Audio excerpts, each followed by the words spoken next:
Alors bonjour à tous, on va commencer. Alors déjà, premièrement, je vous remercie d'être venus assister à cette conférence sur la politique climatique et environnementale des États-Unis. Ensuite, je vais présenter rapidement mes trois invités. Alors Stéphanie Becher, ici, elle est professeure en géopolitique au lycée Montaigne en classe préparatoire aux grandes écoles à Bordeaux. Elle est également co-auteure du livre « La géographie, pourquoi, comment ». Elle est également docteur en géographie et spécialisée dans la géographie des risques.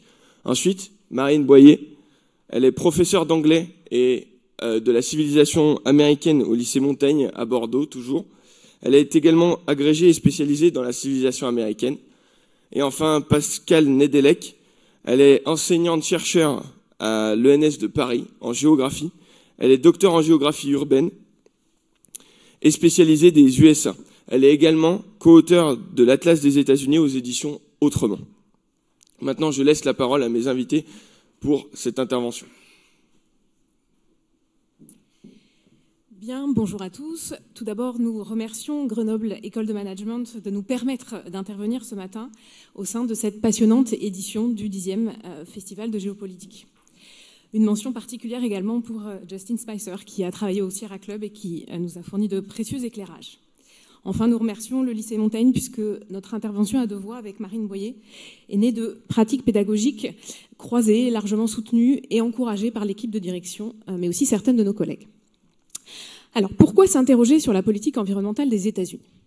Les États-Unis fascinent. Quand on associe États-Unis et environnement, une multitude de représentations émergent. La wilderness, les grandes étendues naturelles, mais aussi un American way of life non durable. Il faudrait 5 terres pour que le mode de vie à l'américaine continue de se développer. Ou encore la représentation d'une hyperpuissance qui cherche constamment à contourner les normes internationales. Les indicateurs et l'actualité semblent montrer une mauvaise gestion de l'environnement. 5% de la population mondiale qui consomme plus de 24% des ressources énergétiques, 5% de la population mondiale qui émet 15% des quantités de CO2 de la planète. En même temps, les États-Unis ont souvent fait figure de pionniers. Ils ont créé les premiers parcs nationaux, la politique de gestion des risques menée notamment dans le bassin du Mississippi dans l'entre-deux-guerres était très en pointe à l'époque.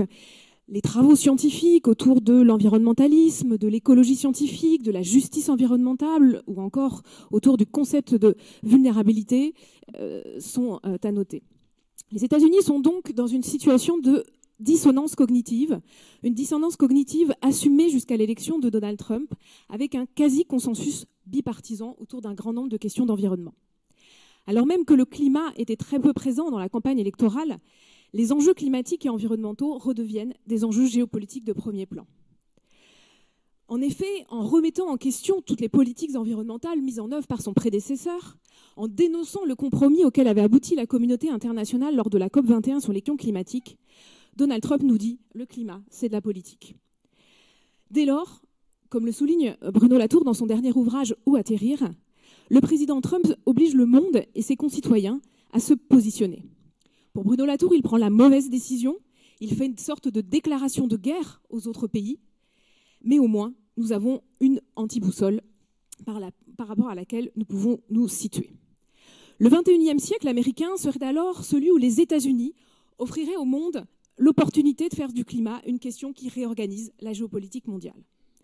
En outre, les États-Unis constituent un territoire passionnant pour étudier ces questions environnementales du fait de l'imbrication, du télescopage constant des échelles, du cours d'eau ou du forage pétrolier à l'échelle globale et planétaire en passant par les échelles métropolitaines ou encore celles des États. Analyser la politique environnementale des États-Unis nous oblige à nous demander constamment qu'est-ce qui est proprement américain et qu'est-ce qui relève de l'universalité dans la manière dont est formulé aujourd'hui un grand nombre de problématiques environnementales. Donc, au cours de cette table ronde, nous allons nous poser les questions suivantes. Comment est pensée, construite, débattue, mise en œuvre à toutes les échelles la politique environnementale aux États-Unis ? Cette politique environnementale a-t-elle été, est-elle encore, pourra-t-elle être un modèle pour le reste du monde ? Et enfin, assistons-nous à une repolitisation de l'environnement, comme semble le signifier Bruno Latour aux États-Unis. Et cette repolitisation nationale, si elle existe, pourrait-elle permettre une repolitisation de l'environnement à l'échelle globale ? Cette table ronde va s'organiser de la manière suivante. Marine Boyer et moi-même allons présenter le cadre général de cette politique environnementale, en présentant d'abord la question environnementale dans le débat politique, en analysant ensuite, dans un deuxième temps, le système d'acteurs à l'origine de cette politique, pour enfin poser la question comment et jusqu'où les choix du président Donald Trump constituent cette anti-boussole dont je parlais en introduction, pour mieux repenser les questions environnementales à toutes les échelles. Et enfin, Pascal Nedelec, à travers l'exemple de Las Vegas, montrera la difficile conciliation entre préservation environnementale et croissance urbaine. Donc tout d'abord, premier point, la question environnementale dans le débat politique. Il faut revenir tout d'abord rapidement sur les fondements historiques de ce débat. Donc, les États-Unis, déjà, ce sur quoi on peut commencer, c'est qu'ils peuvent apparaître comme des pionniers de la protection de l'environnement, et ce, dès la première moitié du 19e siècle, notamment avec un mouvement qui s'appelle le mouvement transcendentaliste, et avec des penseurs comme Emerson ou Thoreau, qui s'inquiétaient déjà, à l'époque, des effets de la modernisation effrénée des États-Unis sur l'environnement. Alors, il y a évidemment aussi la célébration de la nature sauvage américaine qui amènera dès la fin du 19e siècle et au début du 20e siècle à la création des premiers parcs nationaux. Ça se déroule pendant une période politique qu'on appelle l'ère progressiste et qui traverse en fait les deux grands partis. Et donc, grâce au lobbying d'activistes de la première heure, des personnes comme John Muir ou Pinchot, on assiste donc à ces premiers mouvements de sanctuarisation de certains espaces naturels. On appelle ça un effort de préservation quand c'est le cas, ou un effort de conservation des espaces qui donc en fait limite ce qu'on peut faire de ces espaces naturels. Et cet effort-là, il est plutôt bipartisan.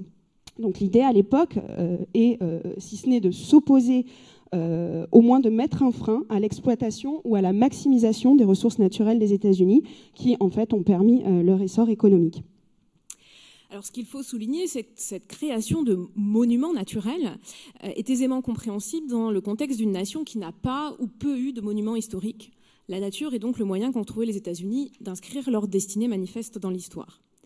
Mais il faut attendre les années 1970 et la présidence de Richard Nixon pour voir émerger une véritable politique environnementale à l'échelle fédérale.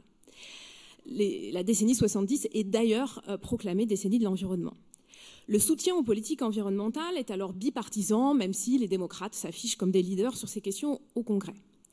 Donc, beaucoup de législation pendant cette décennie, un secteur est cependant négligé, l'énergie. Il s'agit de la conséquence des chocs pétroliers. Mais globalement, à moins d'être bûcheron dans le nord-ouest ou pétrolier dans l'Arctique, l'environnementalisme est un état d'esprit accepté, comme le souligne François Duban dans un article de la revue Hérodote paru en 2001.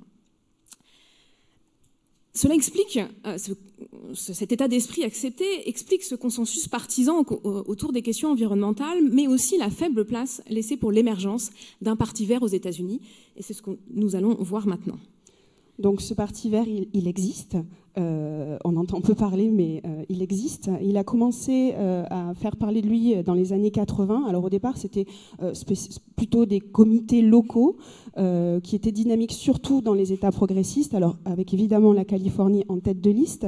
Et c'est au début des années 90 qu'on commence à voir apparaître des candidats verts aux élections nationales. Mais ce dont il faut bien avoir conscience, c'est que ce parti s'appuie sur une stratégie qu'on pourrait appeler une stratégie grassroots, c'est-à-dire que vraiment concentré sur l'échelle locale pour avoir une base locale pour pouvoir évoluer ensuite vers éventuellement une résonance nationale. Alors il y a certaines réussites du Parti vert au niveau local, il y a quelques victoires électorales pour des mairies, notamment la mairie de Richmond en Californie par exemple au début des années 2000.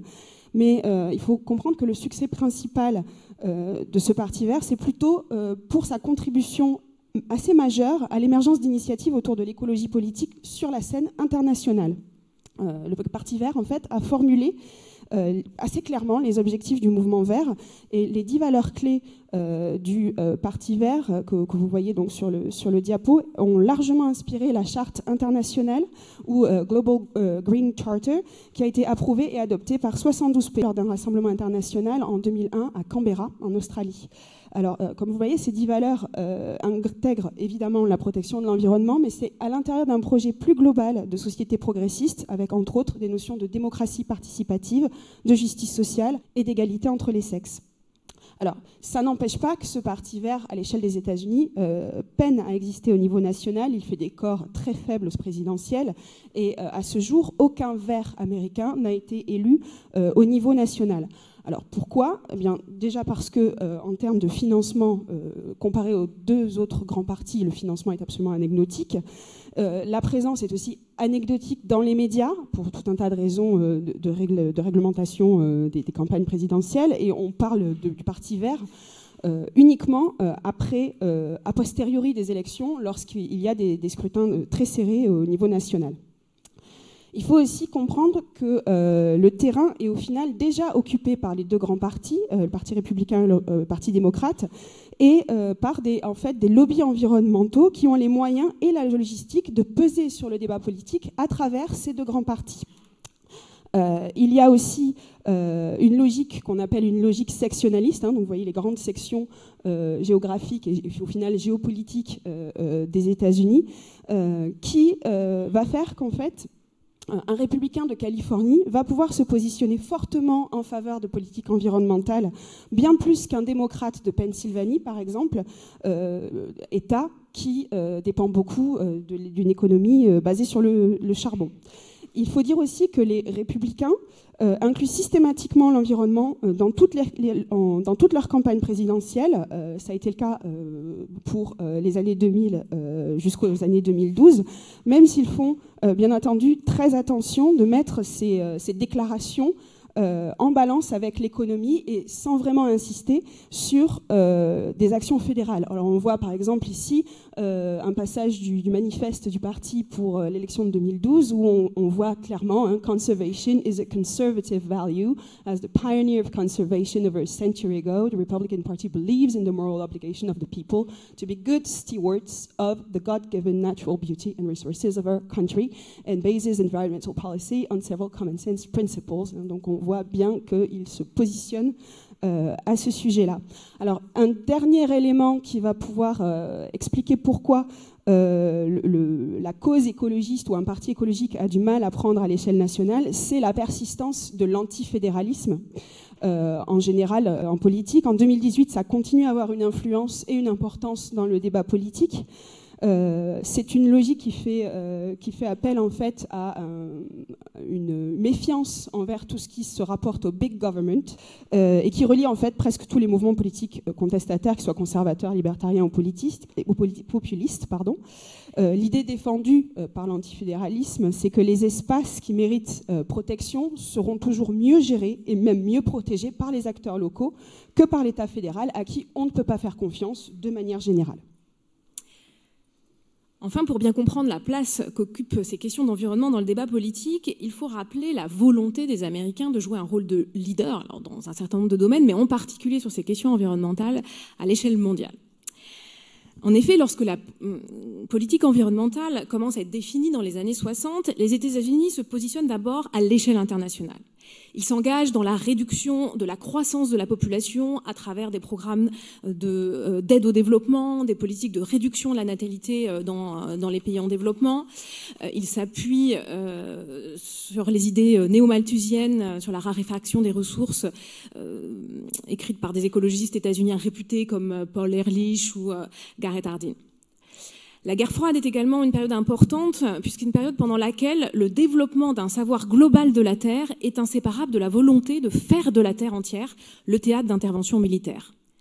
En effet, dès les années 50, il devient évident pour l'armée américaine que la prochaine guerre passera par la manipulation du climat. Cette idée de guerre climatique est rarement reprise ensuite dans le débat sur le changement climatique mondial, mais on ne peut s'empêcher de penser aux techniques d'ensemencement des nuages pratiquées pendant la guerre du Vietnam pour allonger la saison des moussons, ou encore les techniques que maîtrise aujourd'hui l'armée américaine pour déstabiliser les systèmes agricoles et écologiques partout dans le monde. Mais c'est une question qui est un peu mise en arrière-plan. Après la fin de la guerre froide, les États-Unis se sentent une responsabilité morale, se sentent investis de la mission de protéger l'ensemble de la planète. Avec l'effondrement du communisme, le pays n'a plus d'autre empire du mal à combattre que la pollution.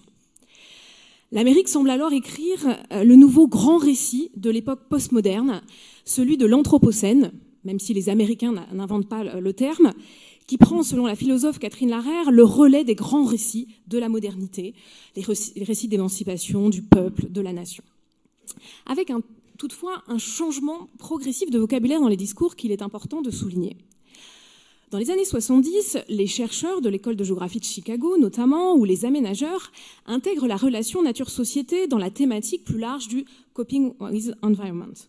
Cela conduit certains chercheurs comme Ian White, Pierce Blakey ou Terry Cannon à introduire le concept de vulnérabilité pour essayer d'analyser l'impact des aléas sur les sociétés et plus largement la permanence des catastrophes. Cette notion de vulnérabilité amène à la remise en cause des structures politiques et économiques à la base de la société capitaliste.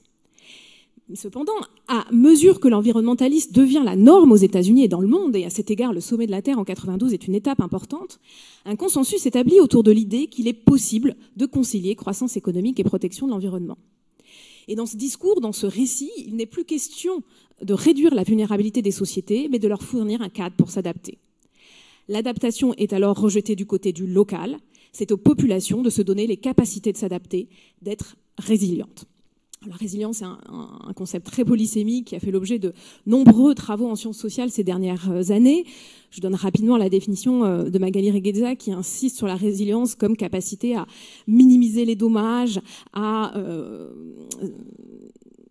continuer à fonctionner, même après une crise, même en mode dégradé, à se relever de tout choc. Et en ce sens, cette capacité individuelle à s'adapter fait largement écho au self-reliance d'Emerson au XIXe siècle. Donc, sur le terrain américain, il y a une grande continuité historique dans les discours.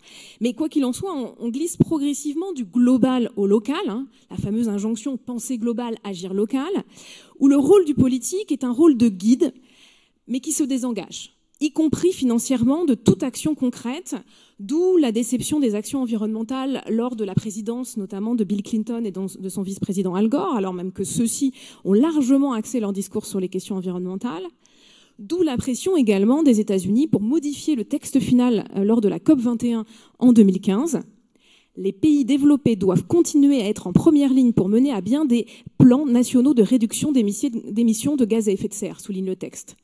Dans la première version du texte, le « doivent » était inscrit « shall » en anglais et qui a été transformé dans la dernière nuit de négociation en « should », beaucoup moins contraignant, sous pression américaine. Donc changement d'échelle, changement de temporalité, on passe d'une action rapide en liaison à des problématiques concrètes dans les années 70 à la projection aujourd'hui dans des temporalités plus longues, la prise en compte des générations futures permettant de repousser l'action. Donc voilà pour le cadre général. Il s'agit maintenant d'analyser le système d'acteurs plus spécifiques à l'origine de cette politique environnementale particulière. Cette politique environnementale, elle est d'abord une politique partagée entre les trois pouvoirs. Au sein de ces trois pouvoirs, le président a un rôle important en tant que chef de l'exécutif. Il peut exercer un véritable leadership sur ces questions et Barack Obama a essayé de le faire pendant ses 2 mandats et peut-être surtout pendant le 2e. Mais les pouvoirs du président sont limités par le Congrès ou par le pouvoir judiciaire, on le verra. Au sein du pouvoir exécutif, outre le président, les responsabilités environnementales sont divisées entre des agences comme l'Environmental Protection Agency et une douzaine de ministères. Alors cette EPA, elle a été créée par Nixon. C'est la principale agence responsable de la protection de l'environnement, de la pollution de l'air, de l'eau et des déchets toxiques. Elle s'appuie sur les textes que le Congrès a préalablement votés. Donc elle n'a pas énormément de marge de manœuvre et surtout l'efficacité de ses actions dépend surtout de sa capacité à anticiper les réactions des milieux économiques ou des gouvernements locaux sur les questions qu'elle souhaite traiter. On a parlé tout à l'heure de cette logique anti-big government. Notamment sur la question de l'eau. Les acteurs locaux considèrent que l'eau est une question uniquement locale et que le rôle de l'EPA n'est que d'informer sur les niveaux de contamination et éventuellement les risques. En plus de cette action de l'EPA, au Congrès, il existe plusieurs douzaines de comités et de sous-comités à la Chambre et au Sénat qui traitent des questions environnementales au sein de l'exécutif. Rien que pour les activités de l'EPA, il existe environ 20 comités au Sénat et 28 à la Chambre. Le Congrès a un rôle clé également en termes de financement, puisque c'est lui qui vote les budgets, et donc des décisions du Congrès dépend la capacité financière des agences pour mener à bien leur programme. Enfin, il est intéressant de souligner le rôle du pouvoir judiciaire. Alors, il ne faut pas non plus imaginer que tous les conflits environnementaux passent devant la justice. La plupart ne passent pas devant les tribunaux, mais quand des actions en justice sont menées, la plupart le sont à l'échelle des États. C'est uniquement lorsque les cas impliquent des questions fédérales qu'il est possible de faire appel à la Cour suprême. Et là encore, c'est la Cour suprême qui décide si elle va traiter des questions ou non. Alors, on peut donner l'exemple, par exemple, des États fédérés qui essaient d'influencer cette politique environnementale du gouvernement fédéral en portant un certain nombre de questions devant la Cour suprême. Et là, un exemple assez marquant est l'exemple de Scott Pruitt, donc à la tête aujourd'hui de l'EPA, qui a gagné une notoriété à l'échelle nationale en poursuivant en justice une douzaine de fois l'EPA, qu'il dirige aujourd'hui, lorsqu'il était procureur général de l'Oklahoma. À l'inverse, les États peuvent pousser l'EPA à avoir une politique plus stricte. On peut citer ici l'affaire du Massachusetts, qui est en fait une affaire d'interprétation du Clean Air Act, adopté sous Nixon et amendé dans les années 90. Le texte autorise l'EPA à imposer des réglementations sur les émissions polluantes émanant des nouveaux véhicules. Mais à la fin des années 90, il y a un débat pour savoir si dans les polluants, on peut inclure les gaz à effet de serre. Les groupes de défense de l'environnement demandent dès 1999 à l'EPA de statuer sur ces gaz à effet de serre, et l'EPA leur rétorque qu'il y a beaucoup trop d'incertitudes concernant les liens entre réchauffement climatique et action anthropique, et donc refuse de le faire. Ils saisissent la justice, ils sont suivis par un certain nombre d'États, 12, dont le Massachusetts et la Californie et des villes. L'affaire finit par arriver devant la Cour suprême en 2006 et qui rend son jugement en 2007. Le jugement conclut que 4 gaz à effet de serre, dont le CO2, doivent désormais être considérés comme des polluants atmosphériques. Néanmoins, il faut attendre l'administration Obama pour que cette législation, ce jugement de la Cour suprême soit pris en compte. Cette affaire du Massachusetts, elle montre bien le poids de l'échelle locale, le local étant ici tout ce qui n'est pas cette échelle fédérale. Avec donc un rôle particulièrement important de ces États fédérés, et on doit ici souligner le rôle alors on va voir si ça peut être un modèle de la Californie. En effet, la Californie représente un des gouvernements les plus actifs et les plus innovants en matière de lutte contre les réchauffements climatiques à l'échelle des États-Unis, mais aujourd'hui aussi à l'échelle mondiale.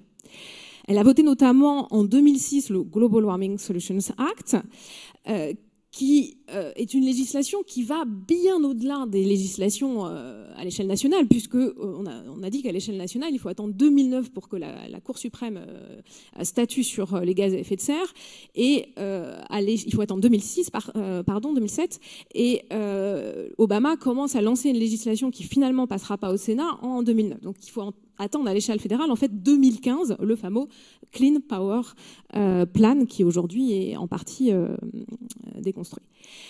Donc un État qui est vraiment innovant de ce point de vue-là et qui cherche à vraiment influencer les politiques à l'échelle fédérale à travers la présence de ses élus dans les fameux comités à la Chambre ou au Sénat que j'évoquais tout à l'heure.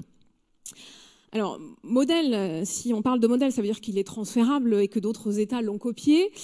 Il faut quand même ne pas surestimer l'importance des États, puisque beaucoup de problématiques environnementales sont transfrontalières et qu'il n'y existe pas de traitement transfrontalier d'un État à l'autre, et que globalement les normes en matière d'environnement, et en particulier sur la question de l'eau, sont très variables d'un État à l'autre. Beaucoup d'États ont des plans de gestion des sécheresses, des inondations, de la qualité de l'eau qui sont très anciens et qui n'ont jamais été révisés. Donc la Californie fait peut-être plutôt figure d'exception pour ce qui est des États. Mais il y a d'autres acteurs à l'échelle locale qui sont très engagés et très innovants en matière d'environnement. Ce sont les villes et les régions métropolitaines, et on peut développer l'exemple de Pittsburgh. Oui, l'exemple de Pittsburgh est particulièrement intéressant, puisque lorsque Donald Trump a annoncé le retrait américain des accords de Paris, il a justifié cette décision en précisant, et je le cite, qu'il avait été élu pour représenter les citoyens de Pittsburgh et non pas ceux de Paris. Et donc, en réaction à cette déclaration, il y a eu un article qui a été publié dans le New York Times et qui qualifie cette métaphore de métaphore rouillée, ou rusty metaphor, puisque donc Pittsburgh est dans la ceinture de la rouille américaine. Et cet article, il décrit l'accueil très mitigé de cette remarque par les habitants de la ville. Pittsburgh se situe en effet donc dans la ceinture de la rouille ou la Rust Belt, et elle dépendait largement au XXIe siècle, du moins son économie dépendait largement de l'industrie de l'acier. Et pourtant, elle est devenue un exemple parfait de transformation et de réussite économique qui a intégré les questions environnementales à la manière d'autres villes. Alors, dans des États, par contre, plus réputés progressistes que Pittsburgh, des villes comme Portland, qui est un peu l'exemple à suivre en matière de développement urbain écologique, qui est, d'ailleurs, Portland est surnommée Green City depuis ces dernières années. Alors, Pittsburgh, il faut quand même savoir que c'est une enclave progressiste à l'intérieur d'un État qui l'est un peu moins. Ils avaient voté à plus de 75% pour Hillary Clinton aux élections de 2016. Et il est aussi à noter que ces régions, vous le voyez donc sur la diapo, elles se trouvent au bord des Grands Lacs.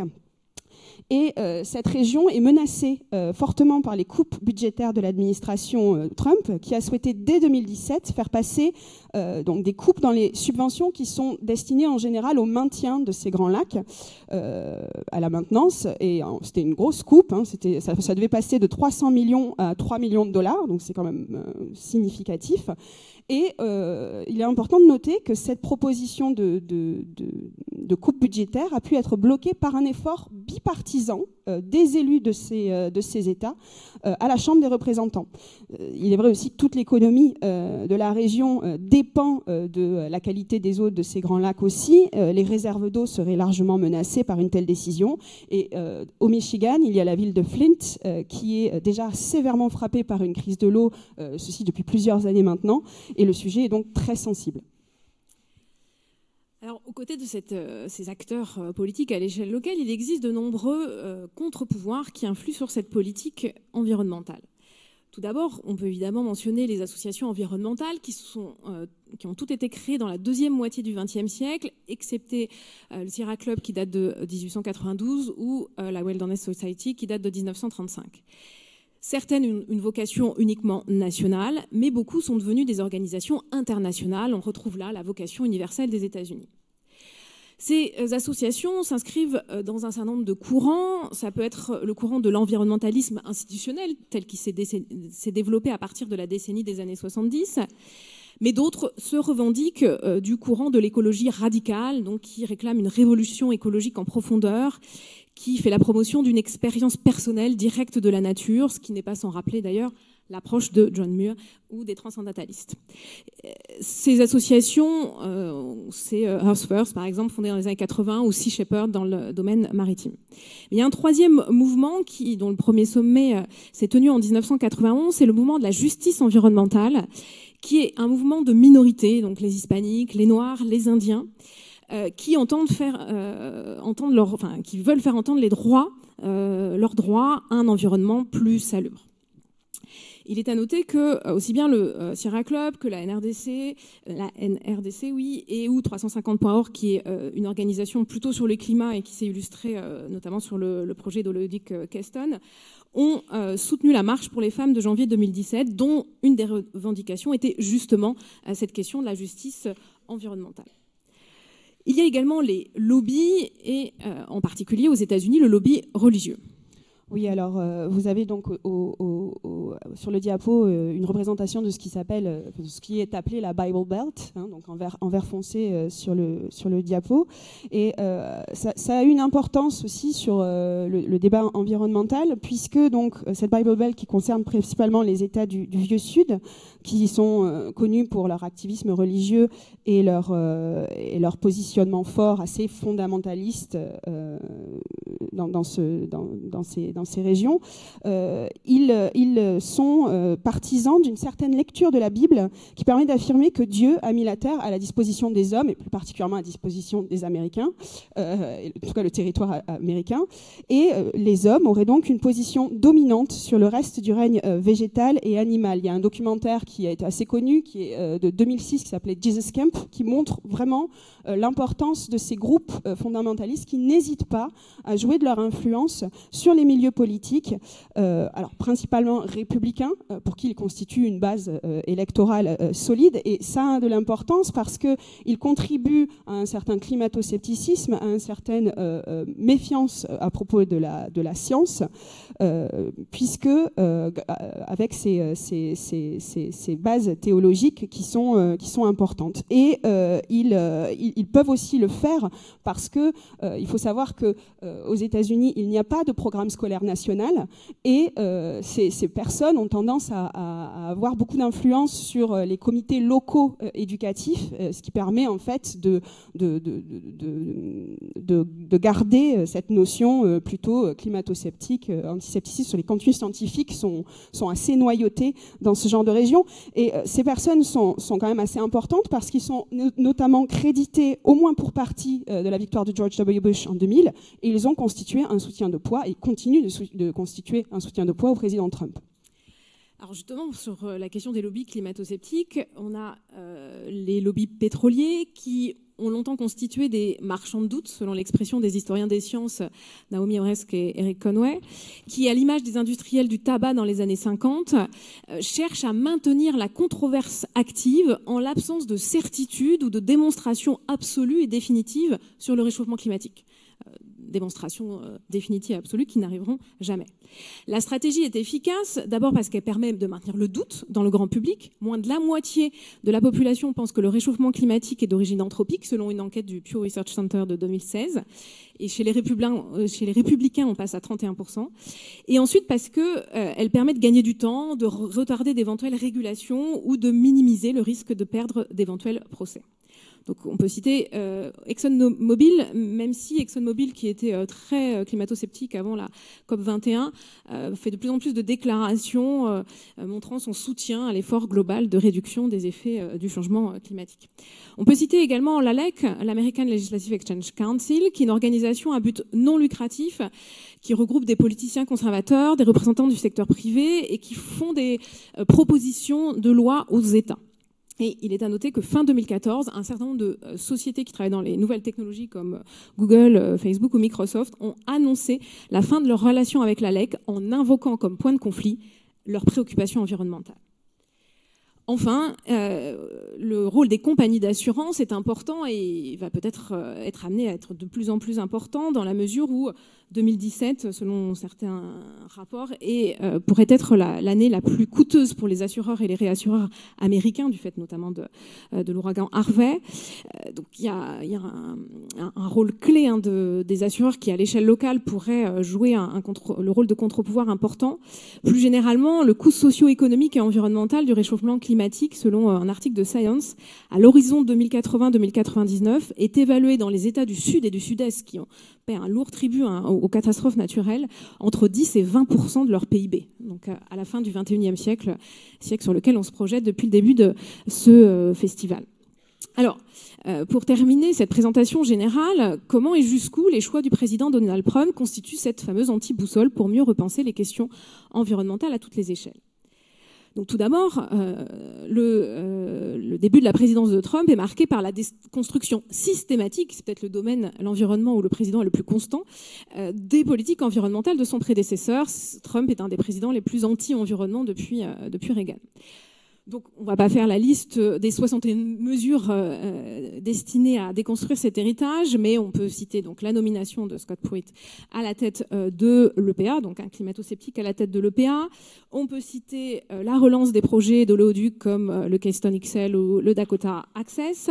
On peut citer la priorité accordée à travers plusieurs annonces aux énergies fossiles, y compris si ça nécessite de forer dans l'enceinte, dans le périmètre des parcs nationaux.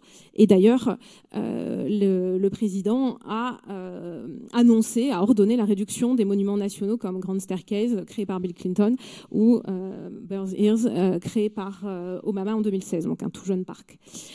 Et puis l'annonce du retrait de l'accord de Paris qui joue un peu le rôle de Brexit à l'échelle des États-Unis. Alors tout ça a conduit les acteurs américains à réagir. Et paradoxalement, comme l'exprime Bruno Latour, le président Trump donne l'occasion à ces acteurs de repolitiser les questions d'environnement. En effet, ces dernières années, on avait plutôt assisté à une dépolitisation des questions environnementales aux échelles nationales et mondiales, du fait du déplacement des temporalités de l'action, du déplacement des enjeux vers le local, comme nous l'avions souligné tout à l'heure, mais également du fait de la nature même des discours sur l'urgence climatique.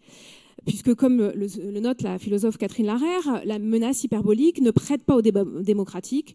Gouverner sous la menace suppose que celle-ci ne puisse être mise en doute. Et donc, ça a conduit à renoncer au débat public qui examinait les risques. Donc, la société civile se réinvestit et s'investit sur ces questions d'environnement.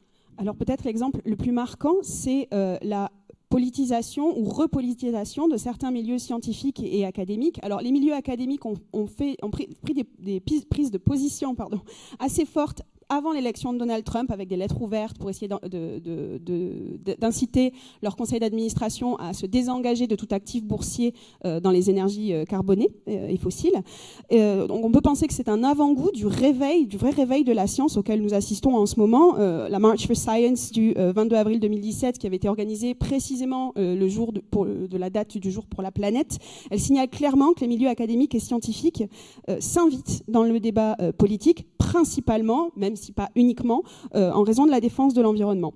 L'administration actuelle, elle est largement considérée comme opposée à la science. Les milieux scientifiques se sentent assiégés par ce qu'ils considèrent comme une guerre, le mot a été lancé, menée contre le milieu scientifique, donc pour tout un tas de raisons.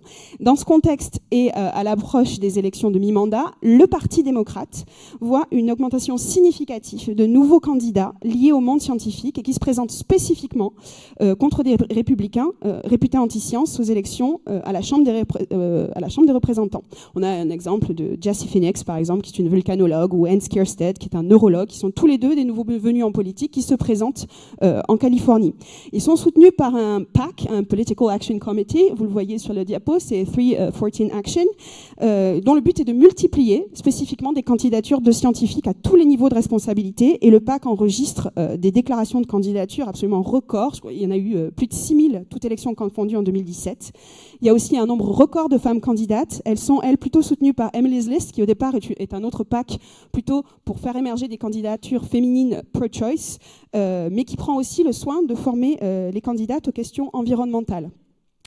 Alors un nouvel élément aussi de repolitisation qui éventuellement peut être compris comme un nouvel espoir pour le Parti vert, surtout au niveau local. Alors ça, c'est largement le Parti vert qui le dit, reste à voir si ce sera vrai ou pas. En tout cas, le Parti vert, il ambitionne de capter notamment le vote latino au Texas, qui n'est pas spécifiquement un État progressiste, et il espère... rien de le dire. Il espère aussi profiter du mouvement, donc de cette résistance anti-Trump, et eux, ils renvoient en fait dos à dos le Parti républicain et le Parti démocrate sur le fait que ces deux partis mènent des guerres impérialistes qui favorisent le big business au détriment de l'environnement, mais aussi et presque surtout au détriment des politiques sociales et des politiques d'immigration. Donc en fait, le Parti vert, il espère fortement pouvoir faire réénergiser cette base électorale qui n'allait plus voter au final à leur profit, parce que beaucoup estimaient que ça ne changeait rien en fait d'aller voter ou pas. Donc maintenant, ils essayent de pouvoir récupérer cette mine électorale assez forte, surtout dans les États du Sud. Et on retrouve ici d'ailleurs tous les discours sur la justice environnementale.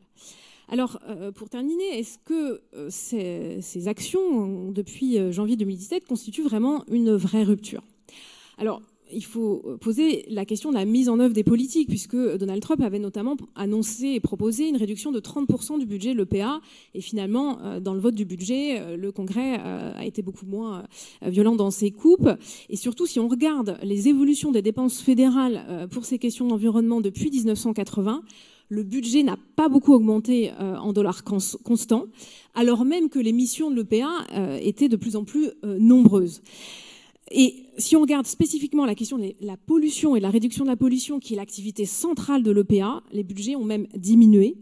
Et c'est la même chose sur la question de l'eau. Alors plus qu'une rupture, est-ce qu'on n'a pas à travers cette repolitisation une accélération des transitions en cours?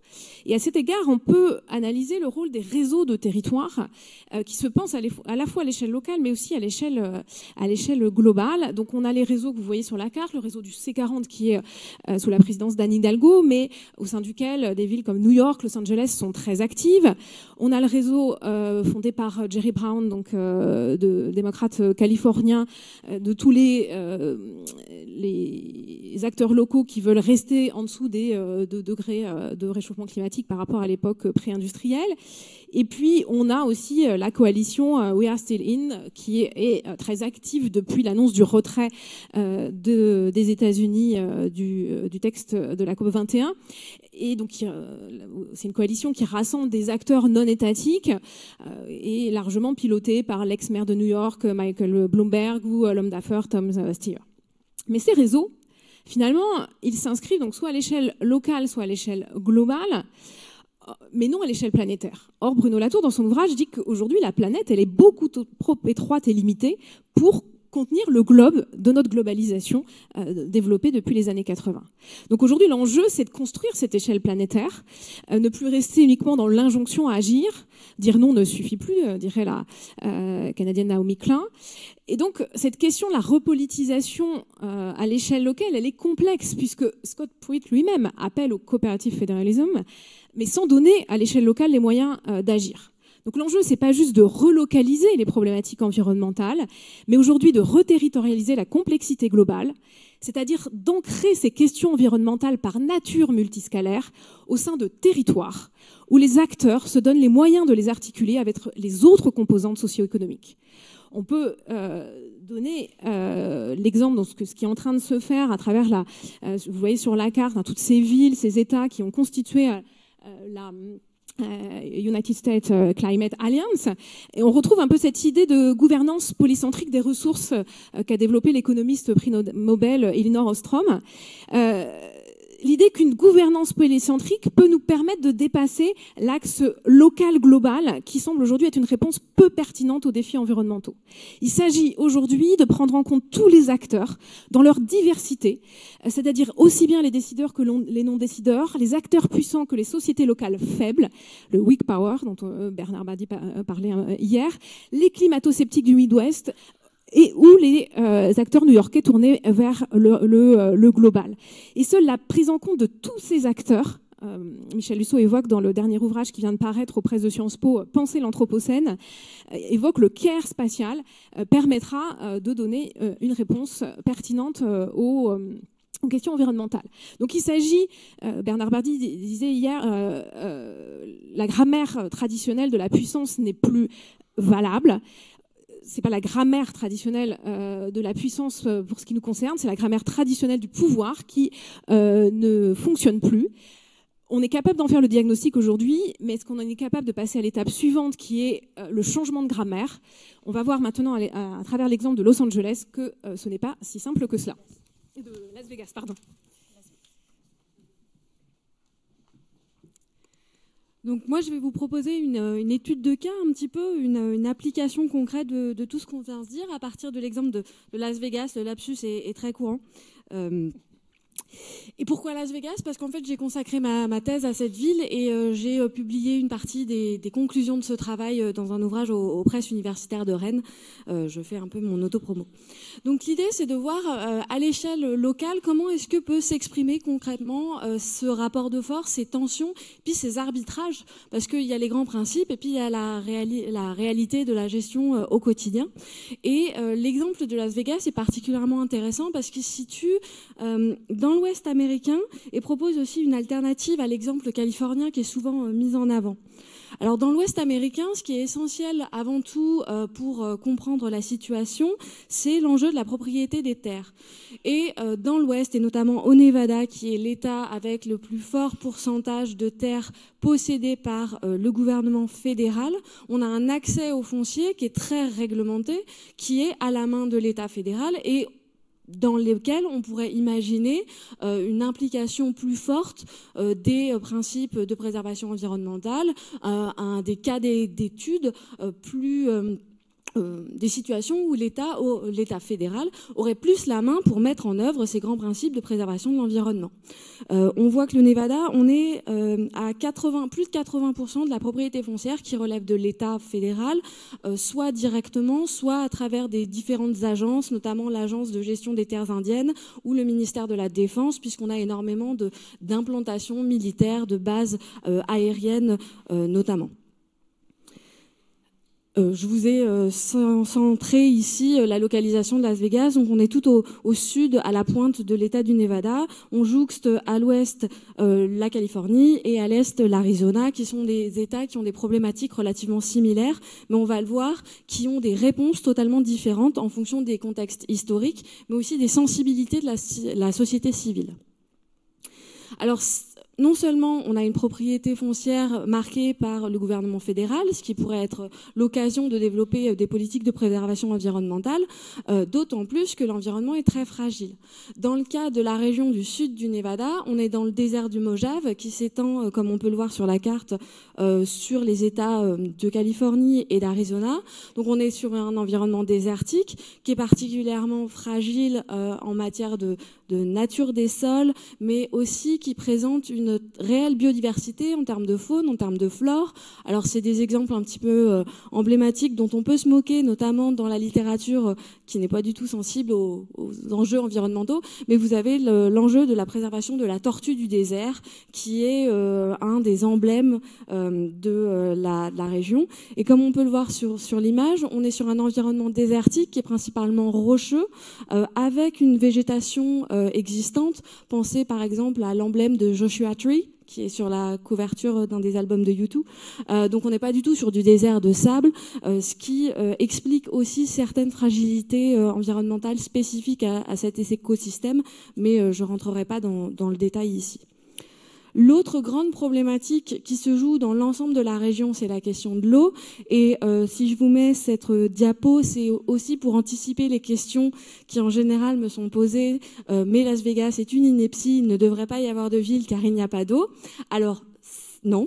En fait, la raison d'être de la ville de Las Vegas est la présence de ressources artésiennes. Donc vous avez des puits naturels d'eau, des résurgences qui ont permis à la ville d'être autosuffisante en eau de sa fondation en 1900 jusqu'aux années 1970. Donc la raison d'être de la ville est totalement cohérente d'un point de vue environnemental. L'augmentation démographique très marquée dans la deuxième moitié du XXe siècle a engendré des vraies problématiques en termes de gestion d'eau, tout comme Phoenix, par exemple, qui repose à la base sur des canaux et des réseaux artésiens naturels et qui a des difficultés hydriques à partir du moment où on a dépassé les 2,5 millions d'habitants. Cette région, elle est aussi marquée, et ça c'est intéressant d'un point de vue géopolitique, par des héritages très anciens en termes de gestion des ressources. Et sur la carte que je vous ai indiquée ici, vous avez une illustration du Colorado Compact. Donc en fait, la législation qui régule les allocations en eau entre les différents États qui dépendent du Colorado. Donc vous avez 7 États dans le bassin amont et dans le bassin aval, et cette attribution de stock en eau est basée sur les rapports de force démographiques de l'époque de la signature de ce texte, c'est-à-dire 1922. Entre 1922 et aujourd'hui, on a eu des inversions complètes des centres de gravité démographique de la région, avec évidemment l'explosion démographique de la Californie du Sud, menée par Los Angeles, mais également l'explosion démographique de Phoenix, de Las Vegas, et de façon un petit peu plus éloignée, même s'ils dépendent en partie du Colorado, d'Albuquerque, de Santa Fe ou de San Diego. Donc on voit que la géopolitique est aussi, comme l'a dit Stéphanie, en partie influencée par des héritages historiques. Et la situation est tellement tendue sur cet enjeu de la gestion de l'eau que pour l'instant, il n'est pas question de renégocier le Colorado Compact, alors même qu'on a une situation qui n'est plus du tout adaptée au rapport de force démographique et évidemment politique derrière, même de la deuxième moitié du XXe siècle et encore moins du XXIe siècle. Donc on a un contexte environnemental fragile avec des grands enjeux de stress hydrique et d'enjeux climatiques. Et en même temps, on a une région qui est particulièrement attractive en termes démographiques, puisqu'on est dans cette ceinture du soleil, la Sun Belt, qui a vu globalement sa population augmenter fortement dans la deuxième moitié du XXe siècle. Et Las Vegas est une des illustrations de cette attractivité des États du Sud, qui était très recherchée à la fois pour leur climat, il fait très beau, il fait très chaud, mais aussi pour les opportunités économiques de l'ensemble de la région. Et on peut le voir sur le graphique, ici, on a vraiment une explosion de la population de l'aire urbaine de Las Vegas à partir de la fin des années 1980, ce qui en a fait the fastest growing metropolis in the US. Donc on avait le taux de croissance le plus important de tous les États-Unis entre 1990 et 2010.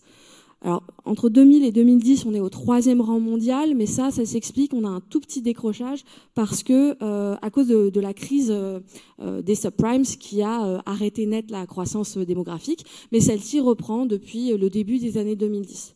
Donc, on a des afflux de population massive qui viennent s'installer dans la région et qui viennent s'installer notamment dans les marges extérieures de l'aire urbaine.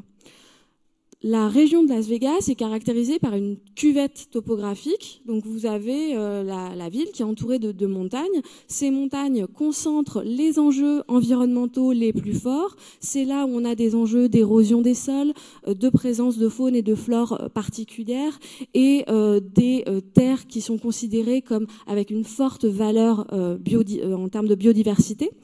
Mais ce sont aussi les terres qui attirent le plus les nouveaux habitants. Pourquoi ? Pour des choses très classiques en géographie. Vous avez l'avantage d'avoir la vue sur l'ensemble du bassin de Las Vegas et notamment la chose qui fait la réputation de Las Vegas, le strip, les hôtels. Donc ça, en termes de paysage, c'est très joli d'avoir la vue sur cet alignement de grandes tours et de formes toutes les plus originales les unes que les autres. Mais également, vous avez, ça c'est un classique dans la plupart des pays développés, la possibilité, en étant situé aux franges extérieures de l'aire urbaine, d'être protégé du trafic routier et d'être considéré comme un petit peu à l'écart de l'animation de la ville. On veut bien être dans la ville, mais si possible, avoir un jardin où c'est calme, on entend les oiseaux et où les enfants peuvent jouer. Donc on voit sur la carte que les zones en bleu sont celles, plus c'est bleu foncé, plus la croissance en termes de population a augmenté entre 1990 et 2000. Et donc, on voit très clairement un attrait soutenu pour ces régions extérieures, pour ces zones extérieures de l'aire urbaine, avec des développements de type lotissement, pour ceux qui ont vu la conférence de Renaud Legois hier, assez classique comme on voit sur la photo, avec notamment la construction de golf, la construction de lacs artificiels et des grands jardins avec de la pelouse. On est bien dans une région désertique avec une très faible présence de la pluie. Donc évidemment, ça pose des problèmes en termes environnementaux. Là, je vous montre rapidement, si vous voulez vous amuser sur Google Earth, vous voyez un peu le mitage. Et donc, on a les maisons qui viennent vraiment grignoter et monter de plus en plus haut sur les piémonts montagneux pour pouvoir profiter de tous ces différents avantages. Alors, on est dans l'Ouest américain et on a des enjeux d'accès à la terre. Comment est-ce que les promoteurs ont pu construire ces développements résidentiels alors même que la plupart de ces terres sont propriété fédérale ? On est dans un cas de figure où on a un arbitrage qui a été fait par les acteurs locaux politiques entre la volonté de capter ces nouvelles populations qui sont autant de sources de revenus fiscales potentielles et les contraintes de la propriété foncière fédérale.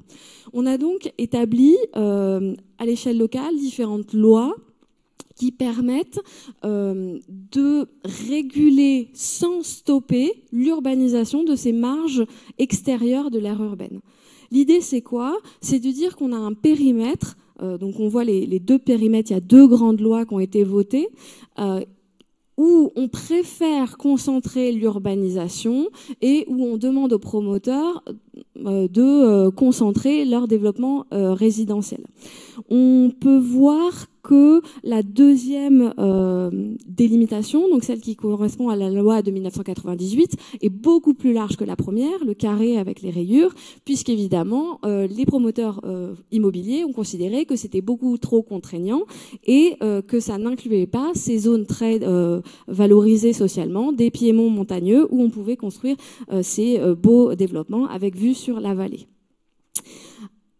Pour faire en sorte que ce soit viable, on a mis en place un principe qui est propre à la région et qui est l'idée du land swap. L'idée, c'est de dire, bon, peut-être que vous, en tant que promoteur, la terre qui vous intéresse, elle est en dehors de la limite établie. Si vous nous achetez une terre ailleurs, on s'engage à vous laisser construire là où vous voulez, mais comme ça, on peut récupérer par l'achat des fonds qui nous permettront de mettre en place des politiques environnementales à l'échelle du bassin, voire à l'échelle de tout l'État du Nevada. Donc, c'est vraiment un exemple d'arbitrage en disant la réalité, c'est que les promoteurs vont construire et que les habitants veulent habiter dans ces régions-là. On a conscience des enjeux environnementaux, mais pour autant, on ne veut pas mettre un terme à la croissance. Comment on fait? On essaye d'avoir un système un peu gagnant-gagnant. Si on ne peut pas protéger directement les terres, au moins on peut récupérer de l'argent pour par ailleurs mettre en œuvre des politiques à d'autres endroits de l'État. Là, vous voyez la répartition donc liée avec cette loi du Southern Nevada Public Land Management Act, qui est assez longue, la répartition des fonds. Donc, on a une petite partie qui va pour le financement des écoles. Alors ça, c'est juste parce qu'il n'y avait pas d'argent autrement pour en collecter. Ils se sont dit, on a un petit peu la main là-dessus. Et on a le plus gros qui relève d'actions environnementales. Si on regarde, donc c'est la partie en vert sur le graphique. Si on regarde dans le détail, la majeure partie de ces fonds sont attribués à de la valorisation patrimoniale de l'environnement désertique du désert du Mojave. C'est-à-dire construire des sentiers, faire des panneaux d'information, mettre en œuvre des zones, des panoramas, des panneaux explicatifs, etc. On n'est pas du tout sur une mise sous cloche ou sur la constitution d'enclaves avec une protection totale de l'environnement. On est déjà dans quand même une utilisation par les habitants, puisque un des critères aussi d'attractivité de la région, c'est ce rapport à la nature, c'est l'idée qu'on est proche d'environnements préservés avec une forte biodiversité. Donc on voit les arbitrages et puis le réalisme des acteurs locaux. Ce réalisme, il s'appuie sur la désirabilité de ces terres et donc l'investissement financier que sont prêts à faire les promoteurs immobiliers de la région. Et là, on le voit sur le graphique. Donc, la courbe, ce sont les revenus dégagés par la vente des terres dans ce principe du land swap. Et les histogrammes représentent les terres mises à disposition. Donc on voit l'énorme envolée financière de la fin des années 90, début 2000. On est sur la bulle spéculative immobilière. On a des acteurs du secteur immobilier et de la construction qui savent qu'ils vont pouvoir vendre leur maison, qui sont prêts à payer peut-être un tiers de plus les terres qui sont proposées à la vente, voire 2 fois plus cher, pour pouvoir capter cette manne financière. Tout s'écroule avec la crise des subprimes 2007-2008, qui a particulièrement durement frappé le Nevada dans son ensemble et la région de Las Vegas. Mais on a une reprise. Donc on voit bien que ce système qui était totalement, de nos yeux, peut-être européens, flouté ou en tout cas pas satisfaisant, est considéré comme viable. Et à partir du moment où le tissu économique est prêt à réinvestir dans ces territoires un petit peu à la marge, on a des acteurs publics, essentiellement le Bureau of Land Management, une agence fédérale, qui reprennent le cycle des ventes aux enchères et de ce système d'échange de terres. L'efficacité de la préservation environnementale dans tout ça, vous me direz, alors on peut avoir 2 lectures. On peut avoir une lecture qui trouve que c'est très négatif, puisque ce principe de délimitation d'une zone dans laquelle il faudrait urbaniser prioritairement n'a pas réussi à empêcher le développement de grands ensembles immobiliers résidentiels à l'extérieur, et donc sur ces piémonts montagneux particulièrement fragiles et exposés aux difficultés, à la préservation environnementale, notamment celui que j'ai entouré en rouge, qui est une portion du vaste ensemble de Summerlin. Et on voit que la zone qui est encore laissée en blanc est en dehors de la zone autorisée, entre guillemets, par la loi pour construire, mais a priori, tant qu'il y aura des acheteurs, on va continuer à urbaniser, on va continuer à aller grignoter cette partie, alors même que la partie juste au sud est une réserve classée et qu'on a des tensions régulières sur une volonté de s'étendre sur cette partie classée. Pour l'instant, on a réussi localement à empêcher cela, mais on voit qu'il y a toujours des arbitrages et il y a toujours une tension, il y a toujours surtout une pression de la société civile. Parce que la géopolitique, il faut aussi inclure la sensibilité de la société civile. Si les électeurs à l'échelle locale ne sont pas prêts à défendre des dispositifs législatifs qui vont en direction de la préservation environnementale, les acteurs locaux ne vont pas se mouiller et essayer de mettre en place des lois qui sont contraires à l'opinion collective.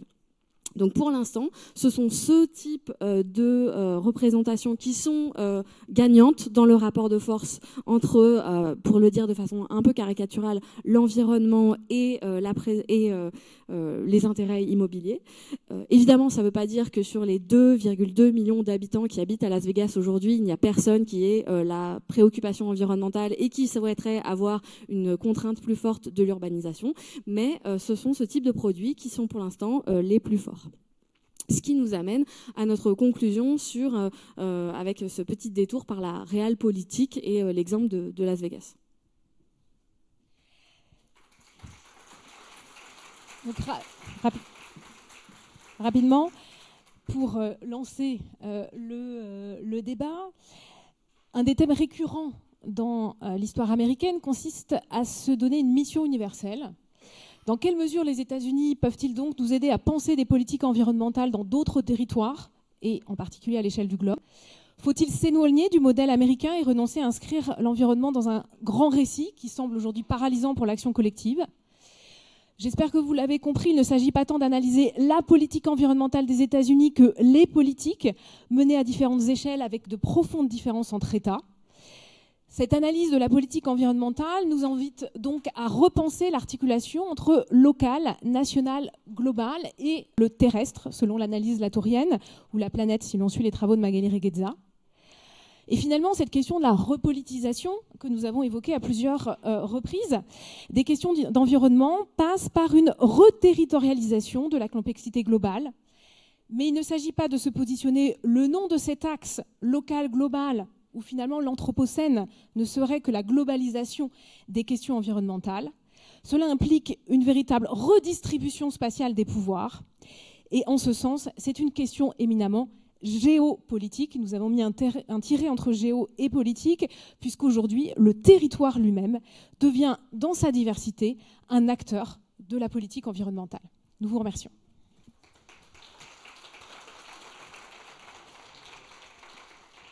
Si vous avez des questions, levez la main, on va faire tourner les micros. Là-bas. Parfait.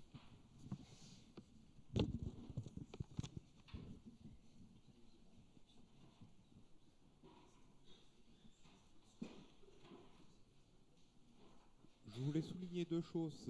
La première chose, c'est que les GAFA sont d'énormes pollueurs et de consommateurs d'énergie. De par leur data center, et que dans le fleuve Colorado, l'EPA a refusé de payer la catastrophe écologique qu'il y a eu lors d'un release de matières toxiques dues à l'extraction minière. C'est justement, merci pour votre question.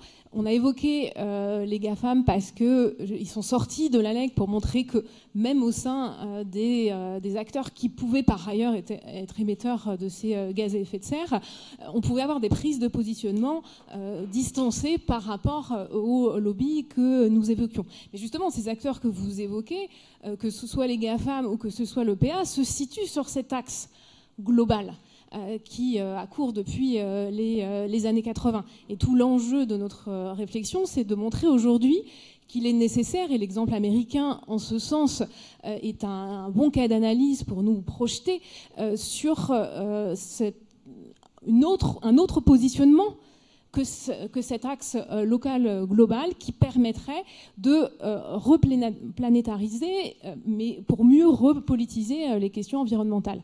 Donc oui, les GAFA émettent des gaz à effet de serre parce que leur prise de position est justement située sur cet axe local global, et en particulier global.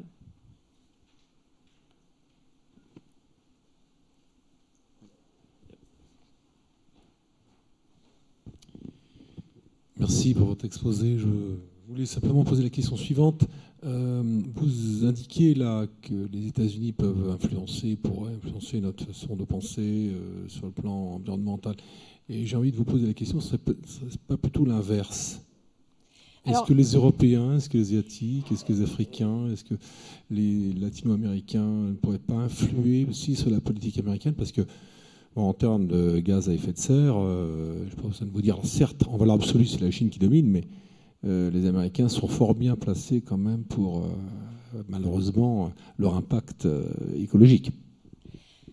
Alors, notre focale était américaine puisque c'est le thème du festival, mais si vous lisez l'essai de Bruno Latour ou Atterrir, la réponse, c'est effectivement en Europe, qui est justement un laboratoire intéressant pour n'y être complètement dans un local qui se refermerait sur ses frontières avec des politiques du retour à la terre, mais avec des discours assez protectionnistes ou populistes, ni le global qui n'a plus la place sur une seule planète. Donc bien sûr, la question, c'est pas est-ce qu'il n'y a que les États-Unis qui peuvent nous donner les clés de la politique environnementale du XXIe siècle, mais à travers notre idée de la gouvernance polycentrique, et on le voit bien, les acteurs comme la ville de New York, l'État de Californie s'inscrivent dans ces réseaux globaux qui doivent ensemble se fédérer pour penser, et pas seulement les questions environnementales, mais la question de l'habitabilité de la Terre. Puisque Américains comme Européens comme Africains aujourd'hui, la question qui va être la nôtre au XXIe siècle, c'est comment construire un espace de vie partagé qui soit habitable. Et un de nos objectifs aujourd'hui, notamment à destination des étudiants, c'est vraiment de rappeler qu'on est dans un système fédéral. Donc si vous parlez en Californie, dans l'État de New York, dans l'État du Massachusetts, ces acteurs-là sont déjà membres d'un grand nombre d'associations internationales et eux vont s'inspirer de ce qui se fait en Asie, en Europe, en Amérique latine. Et on a déjà cette circulation des modèles qui se fait dans les deux sens. Certains États états-uniens peuvent influencer d'autres parties du monde, mais certains États états-uniens sont aussi très désireux d'aller s'inspirer ailleurs. Mais ce n'est pas le cas dans tous les États, et donc il faut à chaque fois nuancer toutes les réponses, même si on a une facilité de dire les États-Unis font ceci, il faut nuancer en fonction des différents États et des spécificités régionales.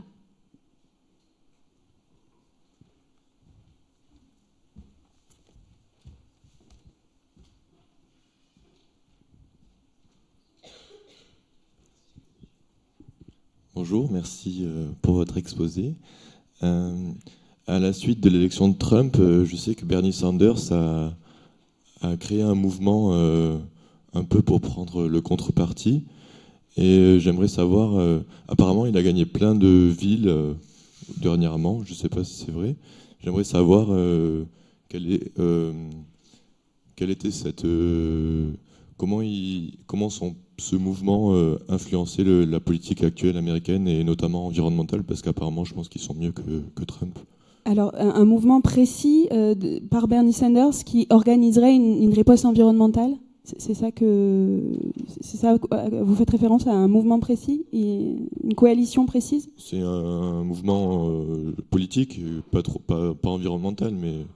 C'est en gros la riposte sur la gauche du Parti démocrate à laquelle vous faites allusion. C'est toute la question de est-ce que, peut-être plus largement, comment va se positionner le Parti démocrate? Est-ce qu'ils vont prendre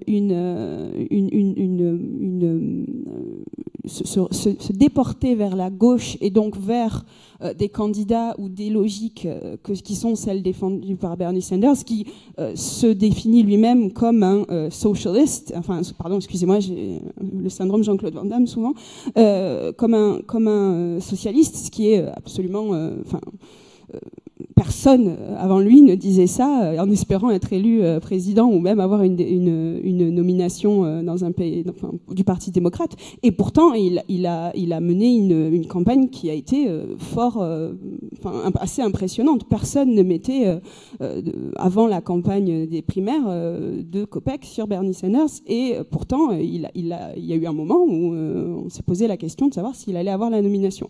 Donc ça, c'est quelle influence ça aura sur la politique. Ça va dépendre beaucoup de quelle va être la stratégie adoptée par le Parti démocrate pour essayer de reconquérir notamment le Congrès.